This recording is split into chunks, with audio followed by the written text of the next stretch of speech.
Cordiales saludos del ingeniero, el quien le habla es el alumno Quispe Aquino Eduardo. En esta oportunidad tocaremos el tema acerca de efectos de la difusión externa en las reacciones heterogéneas. Aquí le presento la agenda donde mis compañeros y yo iremos exponiendo toditos los temas acerca de los efectos de la difusión.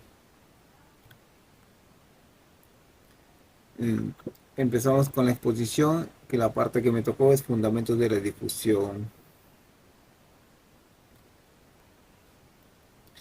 Vamos a ver las generalidades de este tema. Bueno, en el capítulo anterior habíamos visto cómo se despreció los pasos de la difusión, suponiendo que estos eran demasiado rápidos a comparar con los pasos de absorción, reacción superficial y desorción.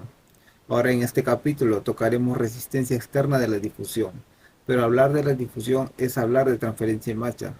Entonces nos preguntamos, ¿qué es la transferencia en masa? Bueno, en este capítulo veremos la transferencia en masa como cualquier proceso en la cual de la difusión juega un papel muy importante.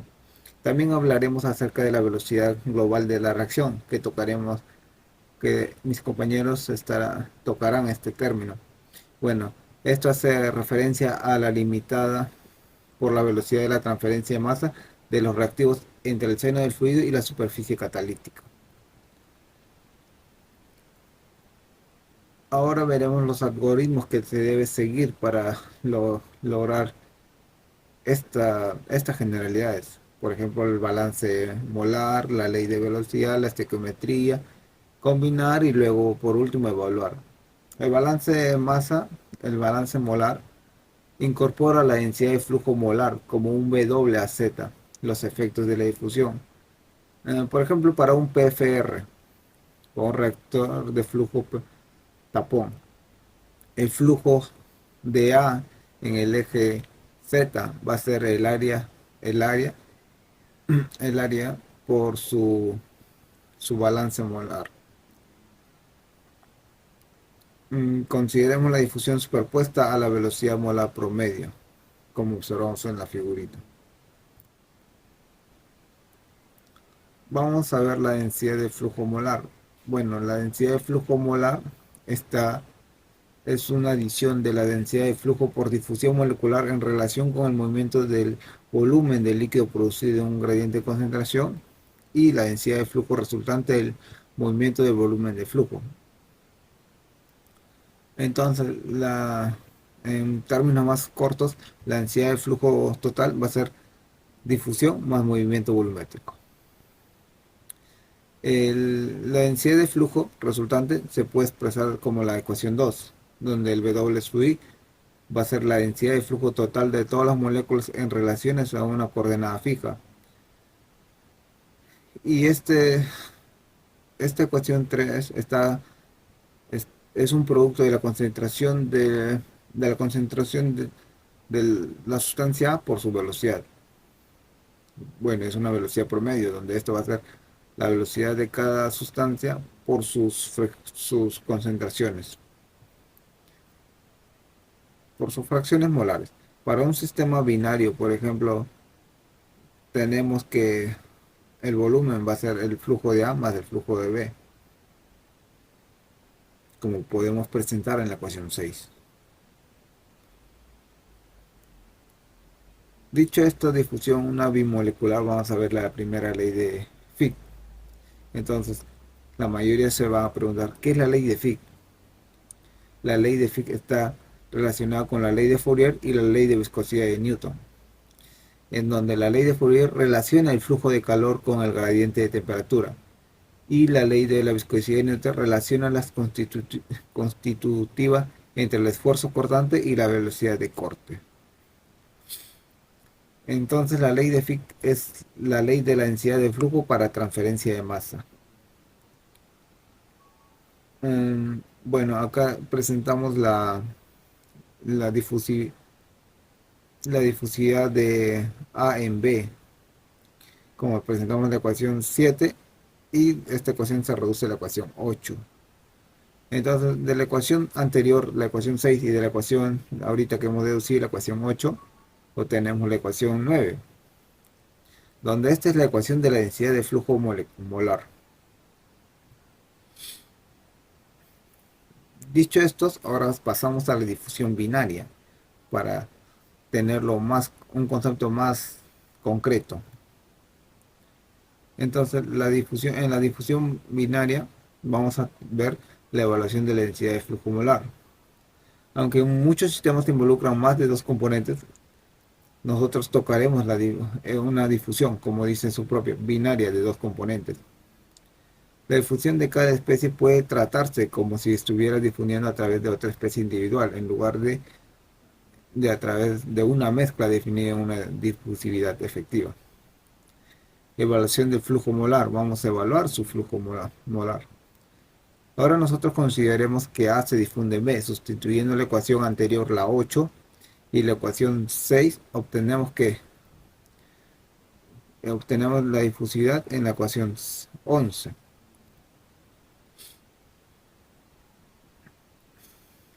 Y entonces nos vamos a centrar en la difusión y el transporte convectivo.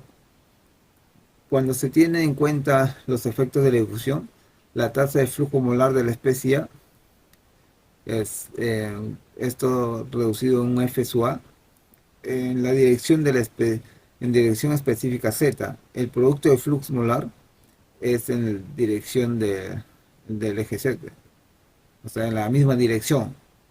Entonces, el flujo molar de A en Z y el área transversal normal en la dirección del flujo A sería en la ecuación 12. En términos de concentración, el flujo va a ser de la siguiente manera en la ecuación 13. Esto lo reemplazamos a la ecuación 12, en la cual tenemos una relación de la ecuación 14. Bueno, las siguientes expresiones vamos a hacer de manera similar para el eje X y para el eje Y. Ahora vamos a ver la contradifusión equimolar, el más conocido como MCD, de las especies A y B. Por cada molécula de A que se difunde en la dirección de avance, la molécula de B se difunde en dirección inversa. Quiere decir que el flujo de A, si va para el eje X, el flujo de B va a ir para el eje menos X. Como sabíamos de la ecuación anterior, el flujo de A va a ser menos la difusividad de A por la gradiente de la concentración de A. Gradiente en todas las direcciones, en el eje X, Y y Z. Un ejemplo del MCD es la oxidación del carbono sólido. Por cada mol de oxígeno que difunde. Como podemos ver la imagen de oxidación del carbono sólido, vemos que la difusividad de A, o sea, oxígeno, interactúa con el carbono y de esa superficie sale el flujo de B, que sería el flujo de CO2. Como les decía, A, la superficie que para reaccionar con la superficie del carbono, un mol de dióxido de carbono se difunde alejándose de la superficie. Entonces la difusividad, la velocidad de oxígeno va a ser la menos velocidad de CO2.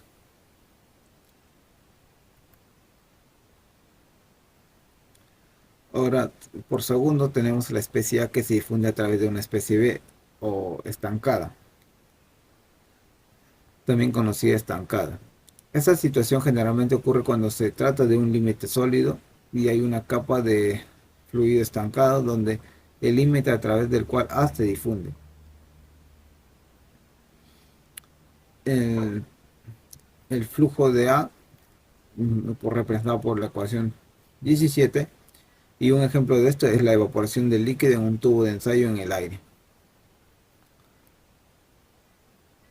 Estos dibujos fueron adaptados del libro de elementos de química de reacciones de ingeniería del Fogler. Un tercer punto es donde el flujo a granel de A es mucho mayor a la difusión molecular de A. En términos, el B sub A es mucho mayor que el J sub A. El W sub A se va a igualar a B sub A y esto va a ser la fracción molar por la suma de flujos, como vemos en la ecuación 18. Ahora, tomando un modelo de flujo pistón, vemos que el F sub A va a ser igual al área transversal por el flujo de A, igual que la ecuación 19. Recordando mm, que bueno, para el flujo a granel pequeño, donde el J sub A va a ser mucho mayor el, que el flujo a granel. Obtenemos el mismo resultado que el EMCD, es decir, la ecuación 16, obteniendo esta ecuación número 20. Ahora vamos a ver la difusión de Kuznets. Ocurre en catalizadores porosos, donde las moléculas se difunden, chocando más a menudo en las paredes de los poros entre sí, representado por la ecuación 21. Ahorita en la ecuación 21 va a ser el de Zucca, que no hemos representado, como la difusión de Kuznets.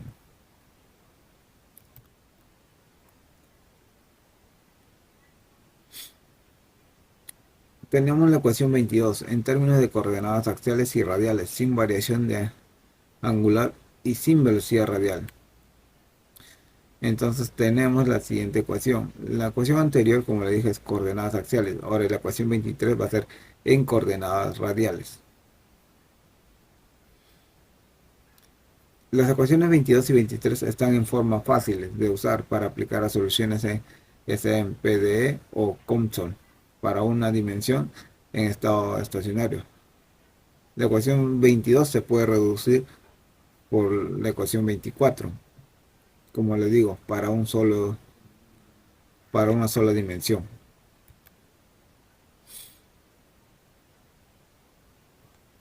A nivel universitario, nosotros nos familiarizamos más con la ecuación 24. Ya cuando entraremos a alguna industria o empresa, tendremos que usar las ecuaciones 22 o 23. Eso es todo eso es todo por mi parte. Le doy el paso a mi compañero.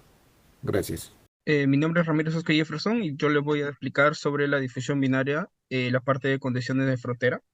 Primeramente, para ello tenemos tres puntos. La primera es que tenemos que especificar una condición en la frontera.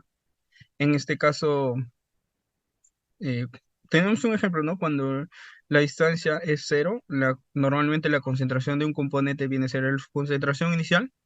Y también para una reacción instantánea en la frontera, las concentraciones reactivas en la frontera se consideran igual a cero. Bien, como segunda condición de frontera tenemos especificar una densidad de flujo en esa frontera, ¿no? Para ello tenemos tres puntos. La primera es en ausencia de transferencia de masa en la frontera, en este caso la densidad de flujo molar viene a ser igual a cero. Un ejemplo claro de esto es en la pared de una tubería que no reacciona, la derivada de la concentración del componente respecto al radio va a ser igual a cero. Esto siempre y cuando el radio eh, sea igual al R mayúscula, ¿no? Radio mayor. Entonces, también tenemos el punto B, en este caso igualar la densidad de flujo molar en la superficie con la velocidad de reacción sobre la superficie. Por último, tenemos la igualdad de densidad del flujo molar en la frontera con el transporte convectivo. Esto a través de la capa límite, ¿no? Donde la velocidad de la densidad de flujo molar va a ser igual al coeficiente de transferencia de masa multiplicado por la concentración volumétrica menos la concentración en la superficie. Y por último tenemos planos de simetría. ¿Qué quiere decir esto? Que cuando el perfil de concentración es simétrico, en un torno a un plano, el gradiente de concentración va a ser igual a cero en dicho plano de simetría. Tenemos un claro ejemplo que la difusión radial en una tubería, en el centro de la tubería va a ser igual a cero, ¿no? Con el radio viene a ser igual a cero. Bien, ahora les hablaré sobre el modelo de difusión sin reacciones. Para ello, para desarrollar en este caso modelos matemáticos para sistemas donde se producen reacciones químicas en las cuales el efecto de difusión son muy importantes, vamos a guiarnos por seis pasos. El primer paso es realizar un balance molar diferencial para una especie en particular. El segundo paso es sustituir el flujo de ese mismo componente en términos de densidad de flujo molar. El tercer paso es reemplazar la densidad de flujo molar por la expresión adecuada para el gradiente de concentración. Y el cuarto paso nos indica las condiciones de frontera, ¿no? El quinto paso es resolver el perfil de concentración y por último el sexto paso es resolver la densidad de flujo molar. Bien, a continuación, aplicaremos el algoritmo en uno de los casos más importantes de difusión a través de una capa límite, en este caso considerando que la capa límite es de una película estancada hipotética en la cual toda la resistencia de transferencia de masa en este caso están agrupadas, ¿no? Bien, tenemos el ejemplo 11.1, difusión a través de una película hacia una partícula del catalizador. Entonces, ¿qué nos dice este enunciado, no? La especies presente en concentraciones diluidas se difunde en estado estacionario desde el seno del fluido a través de una película estancada B en un grosor diferencial delta, ¿no? Hacia la superficie externa del catalizador. La concentración del componente A en la capa externa es CAB y en la superficie externa del catalizador es CA, teniendo en cuenta que la concentración en la capa externa es mayor que en la superficie. Como el grosor de la película estancada hipotética junto a la superficie es pequeño con respecto al diámetro de la partícula. Es posible despreciar en la curvatura y representar la difusividad en coordenadas rectilíneas, como se muestra en la figura, en este caso 5, ¿no? Capa límite. Y nos pide determinar el perfil de concentración y la densidad de flujo de A hacia la superficie empleando balances de Concha. Bien, para resolver este problema, eh, primeramente, nuestros pasos a realizar es un balance molar de la especies sobre los elementos diferenciales de ancho. Para este caso vamos a tomar una variación de z a través de la área transversal al C. Luego llegar a una ecuación diferencial de primer orden, ¿no? Donde la densidad de flujo molar, eh, como primer paso vamos a tener que la ecuación del balance molar general, velocidad de entrada menos la velocidad de salida es igual a la velocidad de generación. Entonces, para ello vamos a evaluar, ¿no? Primeramente, la velocidad de entrada es flujo de componente A en el punto Z menos la velocidad de salida, que es el flujo de un componente A en el punto Z más un diferencial de Z, más la velocidad de generación, que es igual a cero, dado que no se realizan reacciones químicas, es igual a la velocidad de acumulación, que es igual a cero, que por dato nos dicen que está en estado estacionario. Entonces, dividiendo nosotros entre menos variación de Z, se tiene la siguiente expresión. Mientras que le tomamos el límite cuando la variación de z tiende a cero, tenemos la ecuación 25, ¿no? La definición de derivada. Bien, en el paso 2, en este caso sustituimos el flujo del componente A en términos de densidad de flujo molar y la área transversal, ¿no? Como se puede ver en la ecuación 26, y dividiendo este entre el área transversal se obtiene la ecuación 27.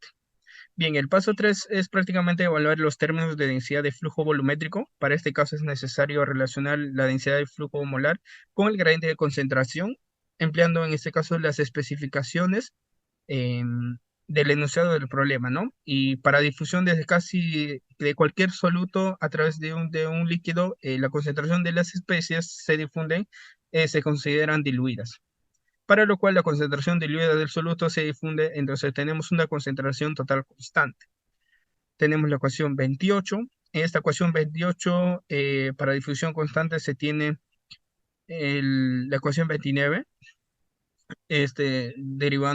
sacando una derivada, ¿no? Pero sin embargo, la ecuación 27 sabemos que la derivada del densidad de flujo molar respecto al diferencial de z es cero. Por lo tanto, la ecuación diferencial que describe la ecuación de difusión a través de una película se reduce a la ecuación 30, ¿no? La segunda derivada igual a cero. Bien, como paso 4, eh, vamos a enunciar las condiciones de frontera. En este caso tenemos dos, cuando z es igual al cero y cuando z es igual al delta, ¿no? Como paso 5, resolver el perfil de concentración. En este caso, la ecuación 29 es una ecuación diferencial elemental que podemos resolver directamente integrando dos veces, ¿no? En este caso, integrando en la primera vez vamos a tener igual a una constante K1 y en la segunda tenemos la definición de la concentración de A en función de las dos constantes, ¿no? K1 y K2.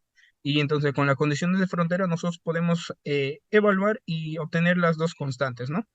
Y por último tenemos la concentración de A en función de las dos constantes, como se puede ver en la ecuación 32, ¿no? Y por último, el paso 6 es prácticamente determinar la densidad de flujo molar de A que se difunde a través de la película estancada, ¿no? para, en este caso, concentraciones diluidas de soluto y concentraciones totales constantes. En este caso es eh, la densidad de flujo molar, lo podemos pasar de concentraciones a fracciones molares y como tenemos datos de difusividad, la concentración total, el delta y las dos fracciones molares, podemos reemplazar y dar un valor de 0.07 kmol por metro cuadrado segundo. Bien, hablaré ahora sobre dependencia de la difusividad con la presión y la temperatura. Bien, para ello las ecuaciones para predecir difusividad tanto en fase gaseosa están dadas por Fuller, ¿no? Pero también nosotros podemos encontrarlos en manuales como el manual de Perry. Las órdenes de magnitud de difusividad, tanto en líquidos y gases y sólidos, así como de manera que varían con la presión y temperatura, ¿no? Se indican en la tabla 1, relación de difusividad para gases líquidos y sólidos. Como se puede observar que la difusividad de Knudsen, líquidos y sólidos son independientes de la presión total. Y a la derecha podemos observar la figura 7, dependencia de la difusividad de temperatura y presión, ¿no? Cuando estamos en estado líquido, la difusividad va a aumentar a medida que la temperatura aumenta, y en estado gaseoso la difusividad disminuye a medida que la presión aumenta. Bien, el modelo de la difusión con reacciones químicas, primeramente para ello tenemos una tabla, la tabla 2 que se muestra el método empleado para poder resolver nosotros difusión con reacciones químicas. Para ello tenemos 11 pasos a seguir. El primer paso es definir el problema para, y luego, ¿no? Formular las suposiciones. En el segundo paso es definir el sistema sobre el cual se va a realizar los balances. Tercer paso es realizar un balance molar diferencial para una especie en particular. El cuarto paso es obtener una ecuación diferencial para una densidad de flujo. En este caso, recordando que las ecuaciones de balance tanto de masa, eh, vamos a dar al límite mediante los volúmenes del elemento tendiendo a cero, ¿no? Y el paso 5 es sustituir la ecuación expresada, que incluye los gradientes de concentración para el densidad de flujo molar, y obtener una ecuación diferencial de segundo orden. El sexto paso es expresar la velocidad de reacción en términos de concentración y sustituirlos en la ecuación diferencial. En el séptimo paso es formular condición de frontera. El octavo paso es colocar las ecuaciones diferenciales y condiciones de frontera en forma dimensional. El noveno paso es resolver las ecuaciones diferenciales y el décimo paso es la diferencia de este perfil de concentración y obtener básicamente una expresión para la densidad de flujo molar, ¿no? Y por último, es sustituir los valores numéricos. Bien, ahora se hablará sobre resistencia eterna de transferencia de masa. Bien, lo coeficiente de transferencia de masa, para empezar, para hablar sobre difusión de reactivos en el seno del fluido hacia la superficie externa, y prácticamente esto es de un catalizador. Nosotros concentraremos nuestra atención prácticamente en el flujo de masa como una sola partícula, como denominamos un catalizador, ¿no? Bien, primeramente tenemos que la reacción solo se puede efectuar sobre la superficie externa del catalizador y en este caso cuando no es líquido prácticamente no lo rodea. Como segunda consideración es que la velocidad de flujo en la vecindad de las partículas esféricas prácticamente van a variar según la posición en torno a la esfera. Como tercera consideración, podemos decir que la capa límite hidrodinámica suele ser definida como la distancia de un objeto sólido al sitio donde la velocidad del fluido es prácticamente el 99% de la velocidad volumétrica, ¿no? Y como cuarta consideración es que el grosor de la capa límite de transferencia de masa, el delta, se define como la distancia de un objeto sólido al sitio donde la concentración de la especie se difunde al 99%, ¿no? De la concentración. Como se puede ver en la figura 8, la capa de límite en torno a la superficie y una capa particular del catalizador, ¿no? Bien, esto sería todo de mi parte, le paso con mi compañero. Bueno, continuando con la exposición, ahora nos tocaría hablar un poco sobre el coeficiente de transferencia de masa, ¿no? Para englobar este tema que es la resistencia externa en la transferencia de masa. Eh, con respecto al coeficiente de transferencia de masa, ¿sí? Primero tendríamos que considerar que en el flujo, ¿no? que en algún momento va a rodear a una partícula sólida, ¿no? En este caso sería la partícula del catalizador, ¿no? Como indico acá en la figura, ¿no? Se forma una película de expresor, ¿no? Y la película es de carácter estancado, ¿no? Como lo podemos, con más conocida como la capa límite, ¿no? Que lo podemos ver aquí en líneas punteadas, ¿sí? Y que la resistencia en la transferencia de masa se encuentra dentro o en el rango de esa película, ¿no? Se dice que es una película hipotética porque, eh, como lo vuelvo a mencionar, ¿no? La resistencia se va a dar solamente en ese tramo, ¿no? O en ese expresor de película. Tal como lo muestro acá en la figura 11.3, ¿no? La parte B, ¿no? Si esto que estoy señalando viene a ser la superficie del sólido, este expresor, ¿no? Denotado de Y0 a Y sigma, ¿no? Viene a ser la capa límite, ¿no? Del cual decimos que en este expresor de película estancada es donde se va a manifestar la resistencia a la transferencia de masa. Más allá de ello, se puede considerar que ya no. Por eso sí se dice que es hipotético, porque en realidad sí va a haber una resistencia más allá de la capa límite, solamente que es despreciable, ¿no? Y bueno, que también en esta capa límite, ¿no? O a partir de la capa límite hacia en adelante, como lo mencionaba, ¿no? Las propiedades que pueden ser la concentración o temperatura o concentración también, ¿sí? Las propiedades del fluido se van a mantener prácticamente constantes, ¿no? De este fluido externo, o sea, más allá de la capa límite, ¿sí? Tener en cuenta, ¿sí? De que debido a que es un caso ideal, ¿sí? La forma o el perfil, ¿no? Cómo cambia la concentración desde la superficie del sólido hacia donde termina la capa límite, debería ser según estas líneas punteadas, ¿no? Debería seguir una tendencia lineal, ¿no?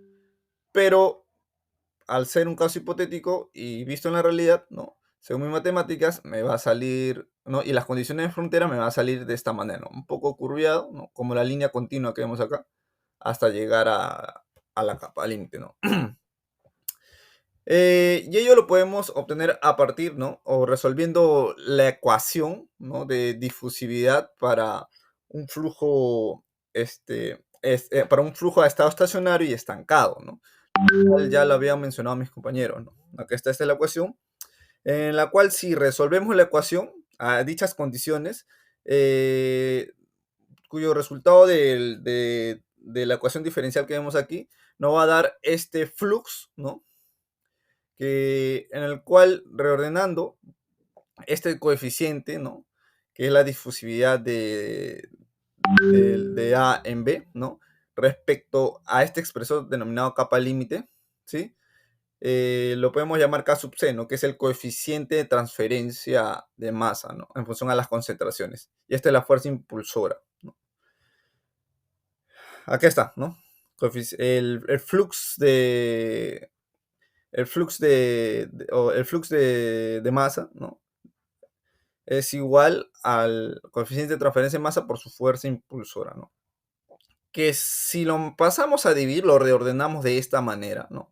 El 1 sobre C lo conocemos como la resistencia, ¿no? Justamente lo que habíamos mencionado en la capa límite, ¿no? Que en esta capa, en este expresor de capa límite se va a dar la resistencia, ¿no?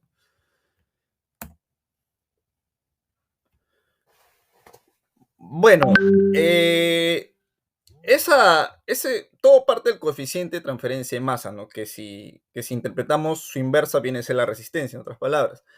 Pero ¿cómo calculamos dicho coeficiente de masa? Entonces, para ello tenemos que recordar primero cuestiones que vamos a utilizar como especie de analogía. Por ejemplo, en la transferencia de calor, ¿no? Tenemos que recordar que hay correlaciones en las cuales se utilizan tres números adimensionales, ¿no? Como en los números de Nusselt, el número de Reynolds y el número de Prandtl, ¿no? Uy, discúlpenme, acá es NU ya, el número de Nusselt, ¿sí? Y recordando esta correlación, una de las correlaciones más conocidas en la transferencia de calor, ¿no? Que el número de Nusselt es igual a 2 más 0,6, ¿no? El número de Reynolds elevado a ese exponente y el número de Prandtl a ese exponente, ¿no? Como le indiqué, esto se va a dar por comparación, ¿no? ¿Por qué? Porque las condiciones a las cuales se dan la transferencia de calor, ¿no? Van a ser de manera similar o analógica a las que se está dando la transferencia de masa para nuestro caso de un catalizador sólido en su superficie, ¿no? En donde en su superficie fluye una especie, ¿no? Y claro, debido a la geometría similar, podemos decir que las correlaciones de transferencia de calor y de masa son análogas, ¿no? Y acá algunas ecuaciones para poder sustentar ello, ¿no? Por ejemplo, aquí tenemos el flux de calor, ¿no? Que en otras palabras viene a ser, ¿no? En un movimiento convectivo, viene a ser el coeficiente de transferencia por su fuerza impulsora, ¿no? Que en su analogía para la transferencia de calor también tenemos el flux, ¿no? De masa, ¿no? Que es igual a su coeficiente de transferencia de masa en función a las concentraciones. ¿Por quién? Por su fuerza impulsora de, de dicho movimiento, ¿no?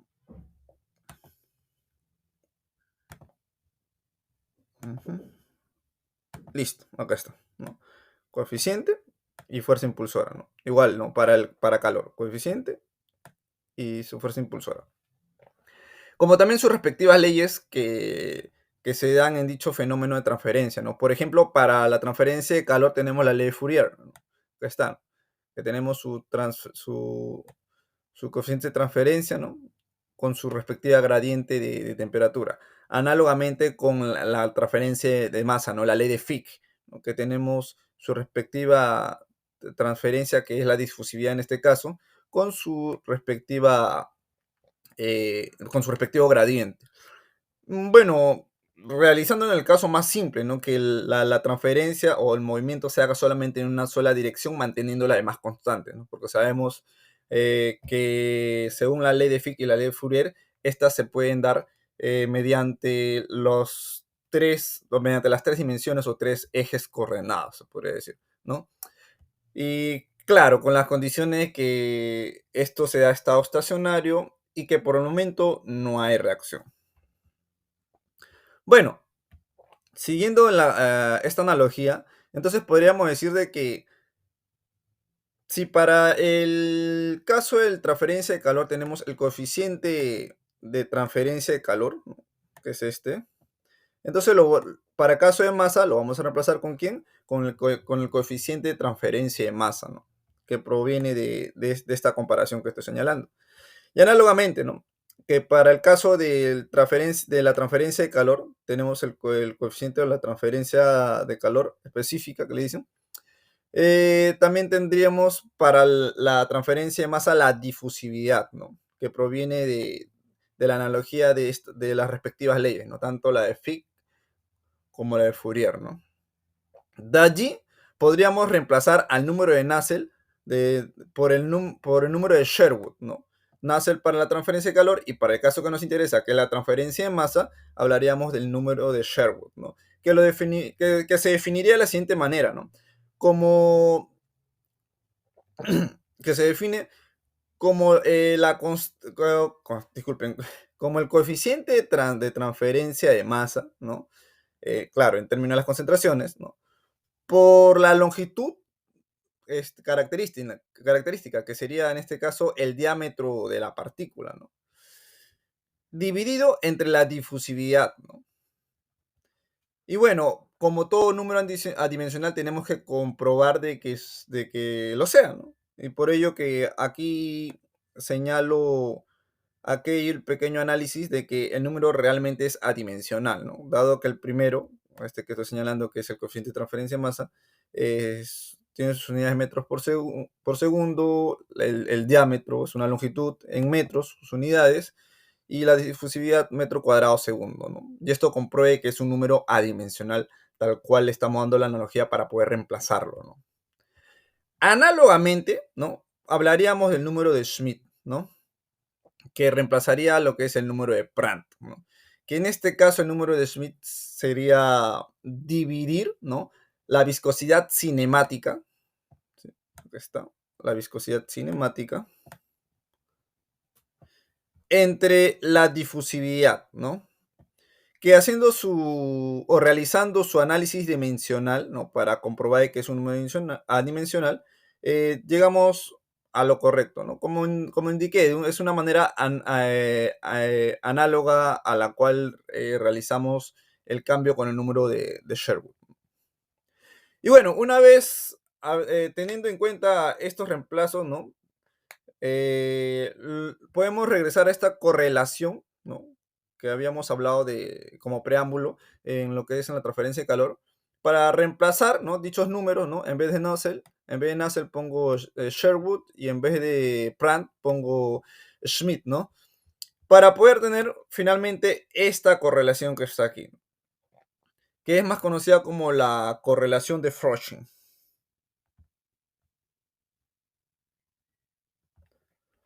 Bueno, para poder entender un poco cómo es la aplicación, como le había indicado, ¿no?, que dichas correlaciones nos va a ayudar a encontrar el coeficiente de transferencia, ¿no? Citemos un ejemplo, ¿no? El ejemplo número 11.2, encontrado en la bibliografía de referencia, ¿no?, el Flogger-Scott, nos dice lo siguiente, ¿no?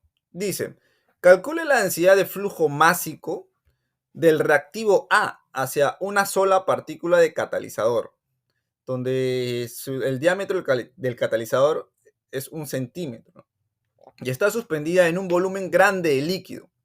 Entonces hay una partícula sólida en un fluido, ¿no? El reactivo está presente a concentración diluida, ¿no? Un término muy importante. Disculpen, ¿dónde está mi marcador? Acá está, ahora sí. Es tener en cuenta que la concentración, ¿no?, de dicha solución y reactivo es diluida, ¿no?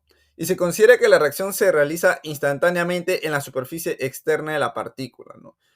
Que eso se traduce como que la concentración, ¿no?, de dicho reactivo A en la superficie del catalizador es prácticamente cero, ¿no? Si esta es la superficie del catalizador, la concentración justamente aquí en la superficie, ¿no?, va a ser cero, ¿no? Debido a que apenas queramos analizar la superficie, se diría que la velocidad que es tan rápida, esa velocidad de reacción, que no podríamos encontrar, porque no podríamos encontrar especie transformada porque la velocidad es demasiadamente grande, ¿no? Bueno, también nos dicen que la concentración volumétrica del reactivo, ¿no?, nos dan es 1 molar, ¿no?, y la velocidad del líquido en el sistema es de 0,1 metros por segundo, ¿sí? También nos da la viscosidad cinemática, ¿no?, en centistocks, y la difusividad la difusividad líquida de A, ¿no?, en dicho medio, ¿no? Y todo esto se da a una misma temperatura de 300 Kelvin, ¿no? Bueno, para darle solución a este problema, ¿sí?, primero tenemos que tener en cuenta que al ser concentraciones diluidas, como lo indicaba el problema por aquí, ¿no?, que al ser concentraciones diluidas, con respecto al soluto, ¿no?, la densidad y la densidad de flujo, que es lo que me va a interesar, ¿no?, o más conocido como el flux, y es de manera radial, la podemos calcular de esta manera, ¿no?, que viene a ser una de las respuestas a resolver dichas ecuaciones diferenciales que ya anteriormente se ha mencionado, ¿no? Y también, ¿no?, con esa consideración que ya lo había indicado, ya el problema lo había indicado, ¿no?, que la reacción es instantánea en la superficie externa de la partícula, ¿no? Acá está. Entonces tenemos que la concentración en la superficie, ¿no?, justamente este factorcito, este término que está acá, es cero, ¿no? Y claro, el problema ya me está dando como dato, ¿no? Bien claro, literal, la concentración volumétrica del reactivo es, ¿no?, de 1 mol, ¿no? Claro, solamente que nos dan con términos distintos, ¿no? Indican la concentración volumétrica del reactivo.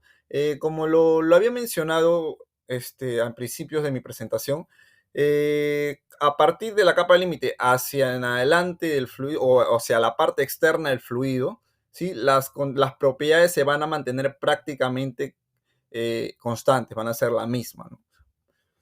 Por ello que consideramos, ¿no?, de que esta que esta concentración, ¿sí?, es un mol, ¿no? Aquí está, un mol por decímetro cuadrado, o sea, 1 molar, ¿no? Que claro, que en las unidades del sistema internacional lo podríamos escribir así, ¿no?, como 1000 molar, ¿no? Bueno, y para poder resolver dicho problema, utilizaríamos la correlación de Frosching, ¿no? Para ello necesitaríamos saber el número de Reynolds, ¿no? Por algo nos han dado datos de las características del fluido, ¿no?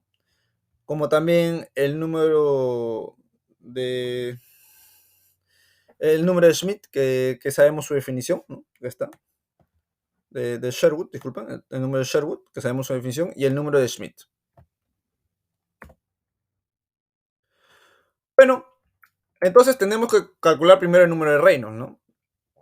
En el cual sabemos su definición, ¿no? Densidad por longitud característica, la velocidad del promedio del fluido y su viscosidad, ¿no? En este caso la viscosidad dinámica, que simplemente haciendo un pequeño arreglo podríamos tenerlo en función a su velocidad cinemática, porque es la que tenemos de datos, ¿no?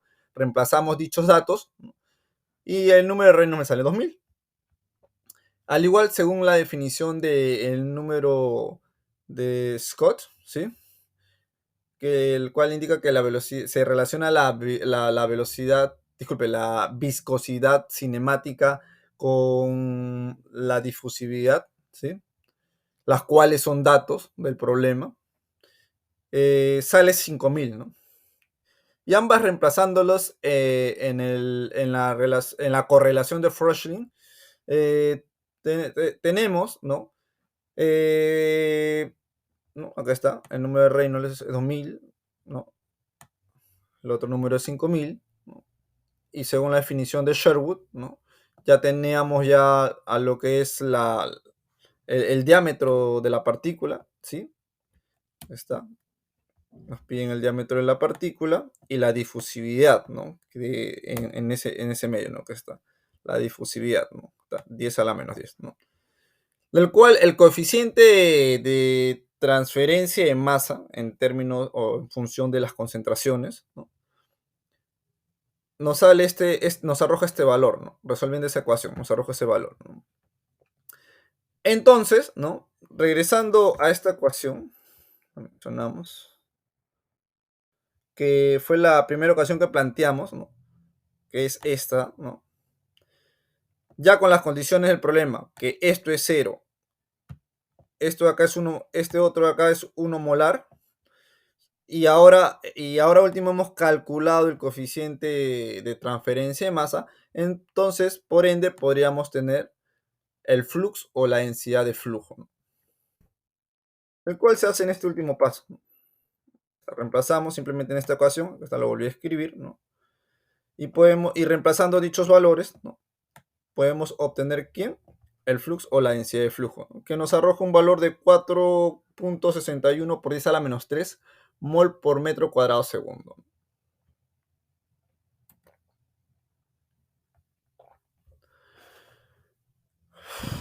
Bueno,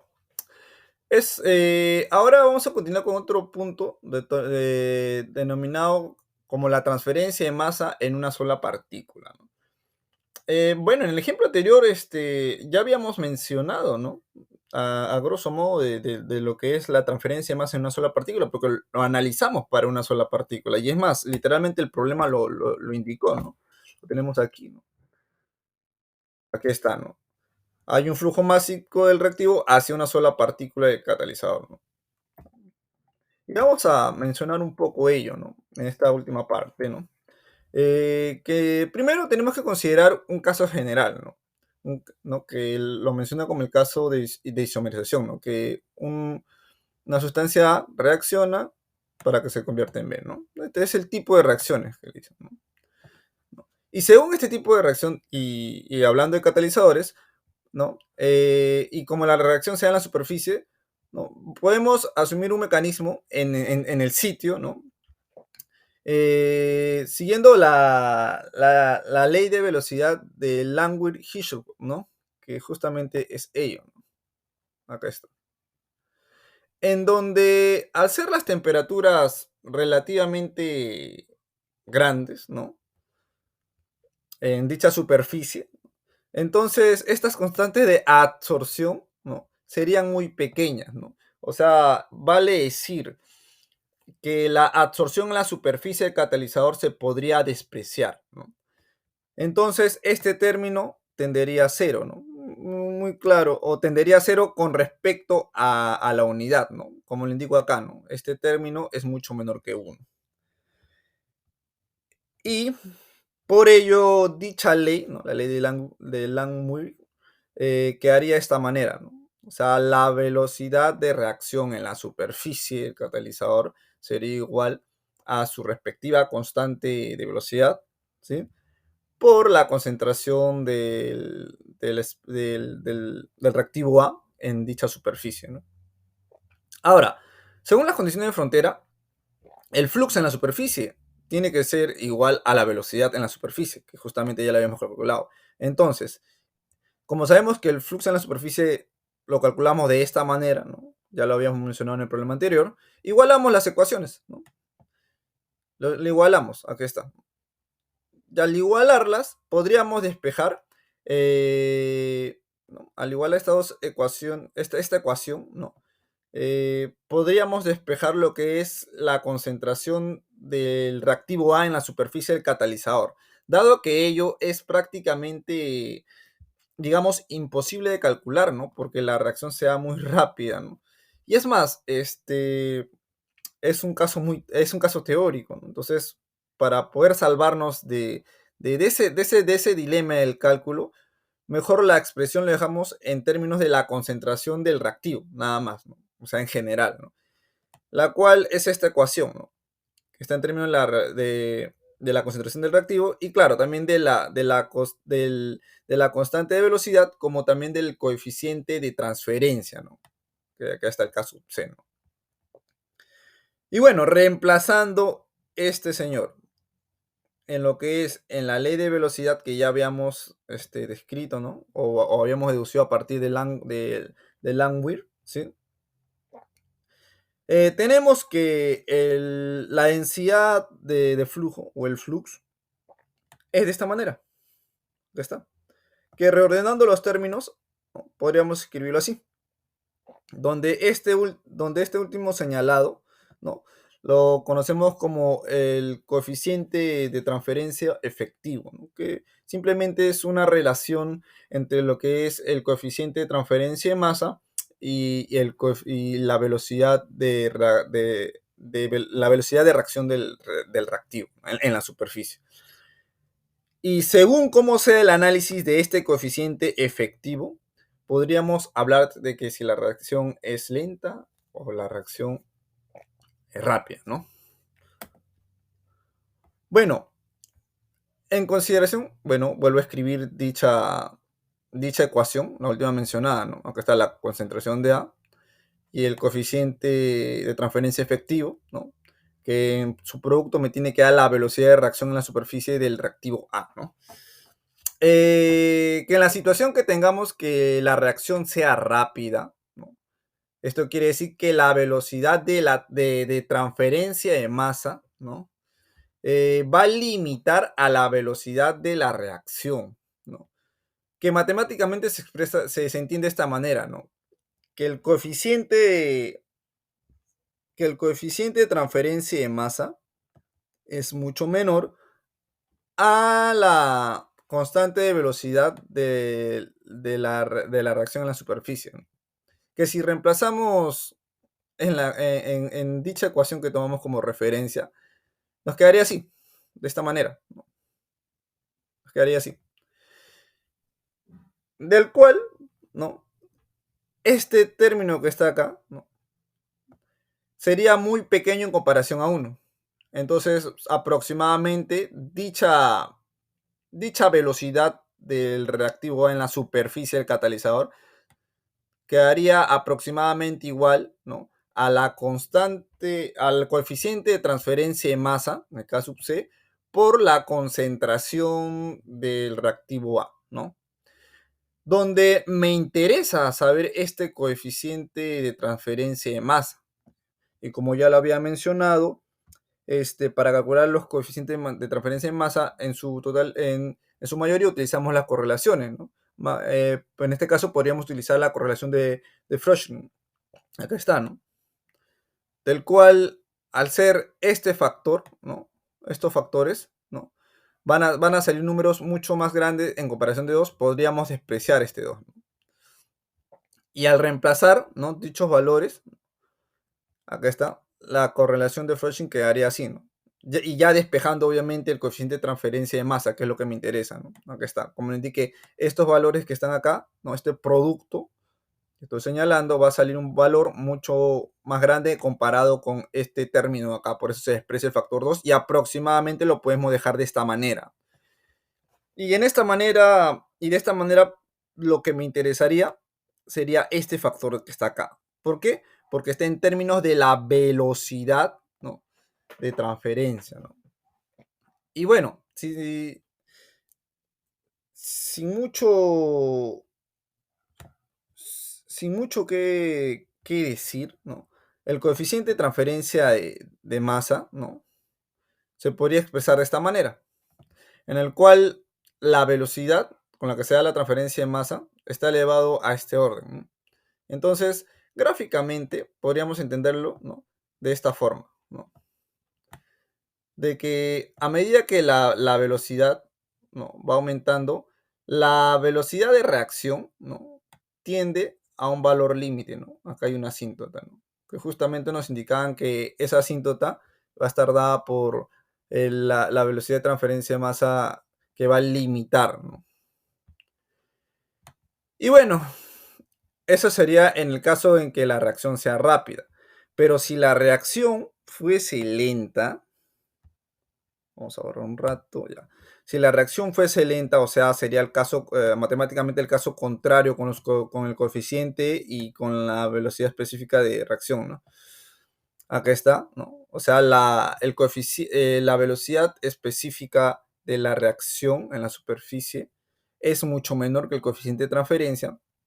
Entonces, dicha ecuación, ¿no?, dicha ecuación se podría expresar de esta manera, ¿no?, donde el coeficiente efectivo sería de esta manera, en el cual este término se puede despreciar con respecto a 1, y podríamos decir que la velocidad de la reacción, ¿no?, o la rapidez con la cual se consume el reactivo en la superficie, escribirlo aproximadamente en términos de la concentración del reactivo A y de la constante velocidad de reacción en la superficie, ¿no?, el Kr, ¿no? Ahora, como este Kr, ¿no?, es un número que solamente depende de la temperatura y de su energía de activación, ¿no?, según la ecuación de Reynolds, entonces, y además, las condiciones a las cuales se da este fenómeno es a temperatura constante y la energía de activación ya está determinada, a menos que existan inhibidores, ¿no?, pero sería ilógico porque estamos hablando del caso de catalizadores, ¿no? Entonces podríamos considerarlo constante, ¿no? ¿Eso qué quiere decir? Que en algún momento dicha velocidad va a permanecer constante, ¿no? Y ello se podría resumir, ¿no?, tanto en el caso de cuando la reacción es lenta, ¿no?, como cuando la reacción es rápida, se podría resumir en esta figura, ¿no?, en la figura 11.6, en la cual también lo extraje del libro de referencia, ¿no?, el Flöger-Scott, en el cual nos indican, primero, en un instante, ¿no?, la velocidad de transferencia va a ir aumentando, ¿no? Acá está, va a ir aumentando, va a ir aumentando, va a ir aumentando, hasta que llegue a un límite, ¿no? Acá está. Y ese límite, ¿no?, o este caso, esta sección, es la sección cuando la reacción se da de manera rápida, ¿no? Entonces, la reacción está limitada por la difusión, en otras palabras, ¿no? Mientras que cuando la reacción se da de manera lenta ya estamos en esta parte, ¿no? prácticamente constante, en la cual ya no va a variar, se dice, ¿no? Dicha velocidad de reacción. Bueno, ahora le doy pase a mi compañera, ¿sí? Para continuar con la exposición. Continuando con las exposiciones, a continuación voy a hablar sobre la resistencia externa a la transferencia de masa. Reacciones limitadas por la transferencia de masa en lechos empacados.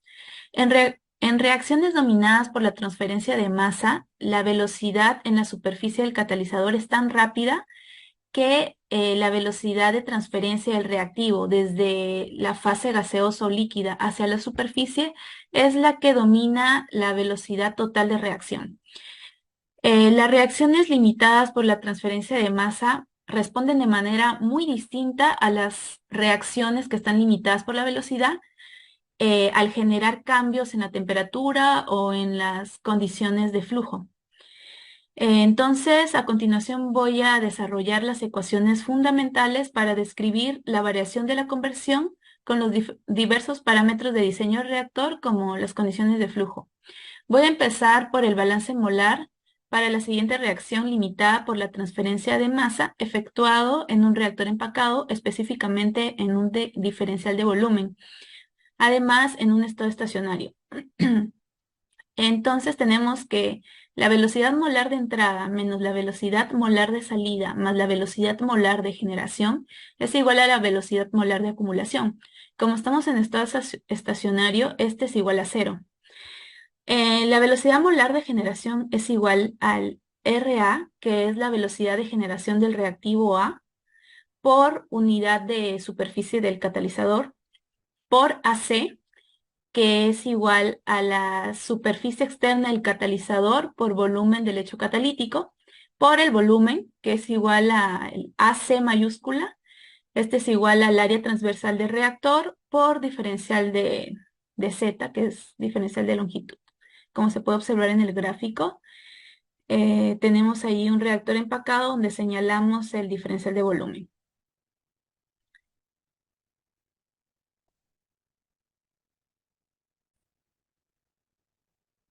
La ecuación anterior lo dividimos entre el volumen diferencial y obtenemos esta expresión, menos 1 sobre el área transversal del reactor por la derivada del flujo en dirección axial respecto a Z, más la velocidad de generación de A por el área de la superficie del catalizador por volumen del hecho catalítico es igual a 0. Es preciso expresar el flujo y la velocidad de generación de A en términos de la concentración. Por ello, el flujo en dirección axial es igual al área transversal del reactor por el flujo por unidad de superficie. Y tenemos que el flujo por unidad de superficie por dispersión más el flujo por convección por el área transversal del reactor.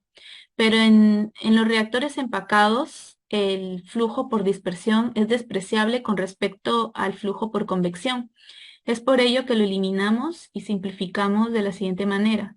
El flujo en dirección axial es igual al área transversal del reactor por el flujo molar por unidad por convección. Además, esto es igual a la velocidad superficial molar promedio, que está en unidades de metros por segundo, por la concentración de A por el área transversal del reactor. Luego de ello, vamos a reemplazar el flujo en esta primera ecuación y obtenemos la siguiente expresión. En el caso de que U sea constante, sale de la derivada y obtenemos esta ecuación. Para reacciones en estado estacionario, la densidad de flujo molar de A la superficie de la partícula es igual a la velocidad de desaparición de A sobre la superficie. Luego de ello, tenemos las condiciones de frontera. La velocidad de desaparición de A es igual a la constante de transferencia de masa por la concentración volumétrica de A menos la concentración de A en la superficie. Pero pero en reacciones que están limitadas por la transferencia de masa, la concentración de A en la superficie es despreciable con respecto a la concentración volumétrica. Es por ello que reemplazamos la velocidad de desaparición de A en esta última ecuación y obtenemos esta expresión, pero vamos a simplificar la concentración de A en la superficie y finalmente obtenemos esta última ecuación. Luego integramos, obtenemos que la concentración de A sobre la concentración de A inicial es igual a epsilon elevado a menos la constante de transferencia de masa por el área del catalizador por volumen del hecho catalítico entre la velocidad molar superficial promedio por Z. Y vamos a reemplazar la concentración de A en esta ecuación. Obtenemos esta, pero para determinar la longitud del reactor L es necesario alcanzar una condición de conversión. Definimos la conversión y reemplazamos la concentración de A sobre la concentración inicial de A en función de la conversión aquí en esta ecuación y obtenemos finalmente esta expresión en la que podemos relacionar la conversión y la longitud del reactor. A continuación, analizaremos cómo varían los parámetros importantes al transformar las condiciones de operación. Como observamos en la ecuación anterior, aquí, en la última, la conversión varía en función al coeficiente de transferencia de masa, al área externa del catalizador, U, que es la velocidad superficial molar, y la L es longitud del reactor. Entonces, para comprender el efecto del flujo y la temperatura sobre la conversión, es necesario primero saber cómo afectan estos sobre el coeficiente de transferencia de masa, que es Kc. Entonces, primero es importante determinar la correlación para el coeficiente de transferencia de masa con la geometría y el flujo. Aquí muestro primero una correlación de Toenes y Kramers para flujo a través de un lecho empacado, que es la siguiente expresión. A partir de ella podemos darnos cuenta que para propiedades constantes de fluido, como por ejemplo la viscosidad, la densidad y el diámetro de partícula constante, tenemos que el coeficiente de transferencia de masa va a ser directamente proporcional a la velocidad superficial molar promedio, elevado a la 1 medio. Entonces, para una concentración fija, que es la que se va a tener en un reactor diferencial, podemos deducir, podemos tener como resultado que la velocidad de reacción va a ser directamente proporcional entonces a la velocidad superficial molar promedio.